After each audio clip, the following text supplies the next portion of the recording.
매일 성경과 함께하는 아름빛 교회 말씀 묵상, 아름빛 바이블 키트 시간입니다. 2024년 3월 26일 화요일, 오늘 함께 묵상할 본문은 마가복음 14장 43절부터 52절까지의 말씀입니다. 오늘은 고난주간 두 번째 날입니다. 예수님은 겟세마네 동산에서 기도하신 후 고난의 잔을 받아들이시기 위해 마지막 시간을 준비하십니다. 가룟 유다는 성전 경비병들을 대동하고 예수님께 나아옵니다. 그리고 예수님께 나아가 배신의 입맞춤을 합니다.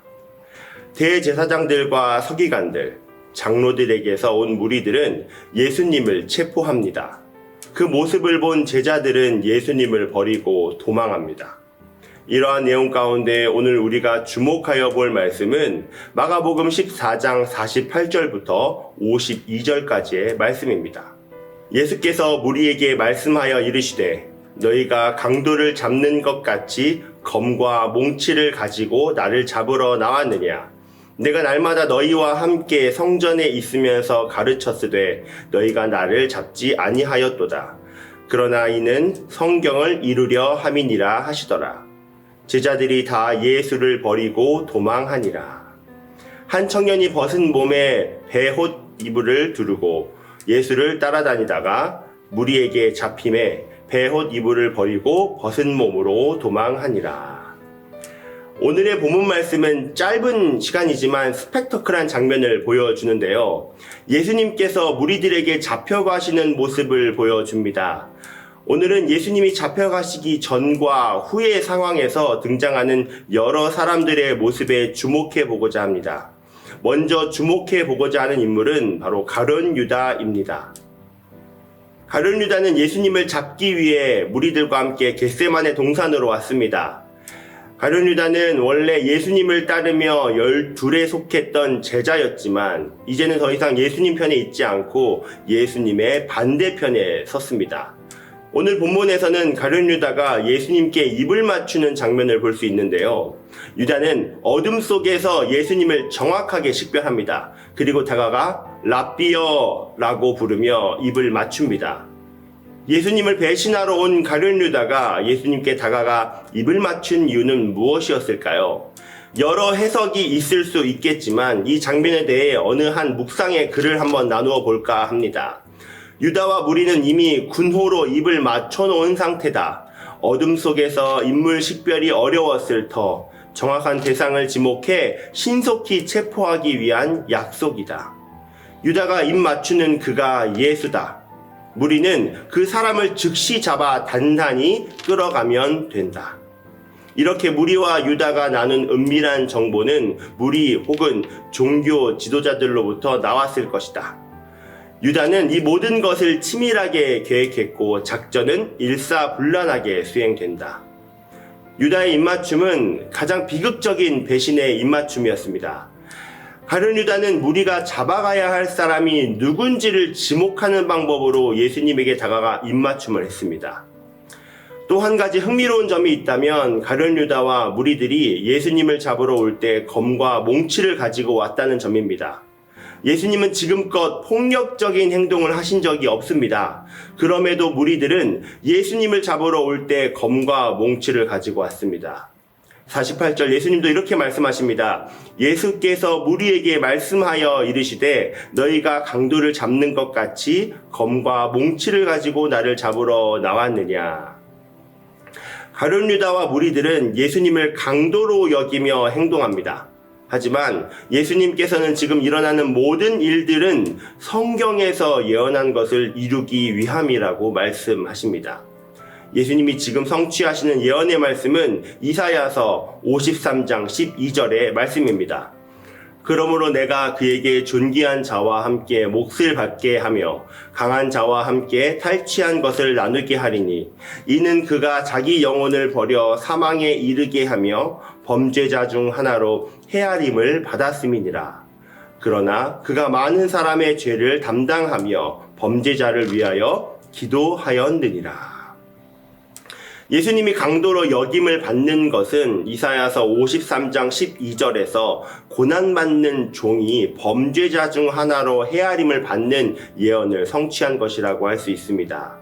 예수님은 자신이 잡혀가시는 그 모든 비참한 순간들 하나까지도 하나님의 말씀을 이루어 가시는데 초점을 두셨습니다. 가룟 유다는 예수님의 반대편에서 적극적으로 예수님을 배신했던 인물이었습니다. 가룟 유다의 입맞춤은 가증스러운 입맞춤이었고 검과 몽치를 가져와 예수님을 강도로 만들어 버렸습니다. 오늘 본문에서는 또 다른 인물들이 등장합니다. 바로 제자들과 한 청년입니다. 제자들의 모습에 대해서는 정말 간단히 서술이 됩니다. 50절입니다. 제자들이 다 예수를 버리고 도망하니라. 그리고 한 청년의 모습도 제자들의 모습과 같습니다. 51절과 52절입니다. 한 청년이 벗은 몸에 베옷 이불을 두르고 예수를 따라가다가 무리에게 잡힘에 베옷 이불을 버리고 벗은 몸으로 도망하니라. 제자들과 한 청년이라고 언급된 사람들은 모두 예수님을 따르던 자들이었습니다. 이 한 청년이 누구인지에 대해 여러 의견들이 있지만 대다수의 학자들은 마가복음을 쓴 마가가 자신을 한 청년으로 표현했다고 말합니다. 하지만 제자들과 이 한 청년도 가장 결정적인 상황에서 예수님을 배신합니다. 성경은 제자들에 대해 다른 표현을 하지 않습니다. 제자들이 다 예수를 버리고 도망하였다고 말합니다. 예수님은 자신이 강도로 헤아림을 받는 것뿐 아니라 제자들의 배신에 대해서도 예수님은 이미 예언하셨었습니다. 마가복음 14장 27절입니다. 예수께서 제자들에게 이르시되 너희가 나를 버리리라 이는 기록된 바 내가 목자를 치리니 양들이 흩어지리라 하였음이니라. 이 제자들은 예수님을 고발하거나 가룟 유다처럼 대놓고 반대편에 서서 예수님을 배신하지는 않았지만 가장 결정적인 순간에 예수님을 배신합니다. 고난주간 두 번째 날, 오늘 예수님은 사랑하는 이들로부터 배신을 당하십니다. 예수 그리스도의 고난에는 채찍과 매맞음도 있지만 사랑하는 사람들로부터의 배신도 있습니다.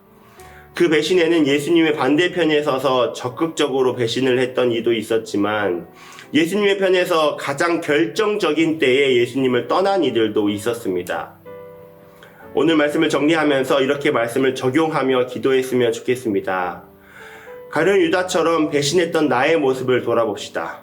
또는 제자들처럼 나는 예수님의 편에 있다고 하면서 삶의 가장 결정적인 때에 예수님을 멀리하지는 않았는지 돌아보는 시간이 되었으면 좋겠습니다. 하나님의 방법과 세상의 방법 사이에서 갈팡질팡하다 가장 결정적인 때에 세상의 방법으로 가지는 않았는지 저 또한 저의 삶을 돌아보며 회개하게 됩니다.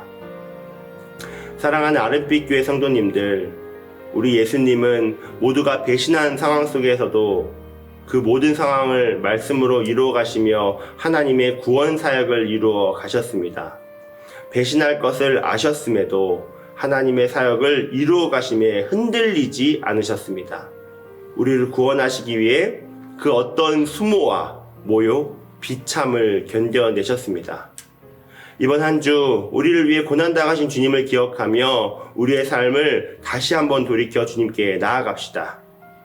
우리 자신이 때로는 가룟 유다처럼 또는 제자들처럼 예수님을 배신하며 살아가지는 않았는지 우리의 삶을 돌아보며 회개의 시간을 가져보았으면 좋겠습니다.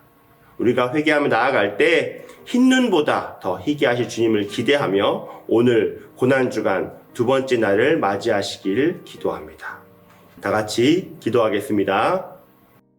그는 멸시를 받아 사람들에게 버림받았으며 간고를 많이 겪었으며 질고를 아는 자라. 마치 사람들이 그에게서 얼굴을 가리는 것 같이 멸시를 당하였고 우리도 그를 귀히 여기지 아니하였도다.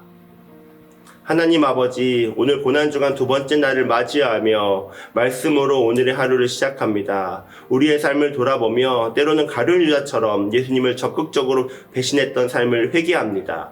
그리고 주님의 편에 있겠다고 하면서 그렇게 살아간다고 고백하면서도 가장 결정적인 때에 주님을 외면하고 나 살자고 했던 우리의 모습을 돌아보며 회개합니다.